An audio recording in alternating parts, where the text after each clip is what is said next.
Hi hello வணக்கம் fitness நண்பர்களே, நான் தான் உங்கள் ஃபிட்னஸ் நண்பர். ஸோ இன்றைக்கி வந்து பார்த்தீங்கன்னா நம்ம பார்க்க போகிறது வந்து பார்த்தீங்கன்னா பழைய சோறு ப்ளஸ் பழைய களிங்க. ஸோ ரெண்டும் சேர்ந்து மிக்ஸ் பண்ணி இந்த கோடை வெயிலில் வந்துங்க.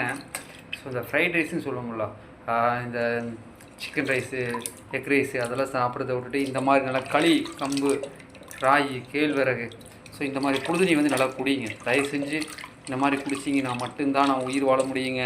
ஏன்னா நம்ம தாத்தா பாட்டிலாம் அதான் குடித்தாங்க, நீங்கள் நல்லபடியாக ஆரோக்கியமாக வந்து வாழ்ந்தாங்க. ஸோ இன்றைக்கி நான் வந்து பார்த்தீங்கன்னா ராய்க்களி ப்ளஸ் பழைய சாப்பாடு ரெண்டும் கலந்த அந்த தான் வந்து சாப்பிட போகிறேங்க. வா புழுதனி தாங்க, ரொம்ப சூப்பராக இருக்குது. ஸோ ரொம்ப உடலுக்கு ஆரோக்கியமானது. ஸோ எல்லா நண்பர்களும் சாப்பிடுங்க.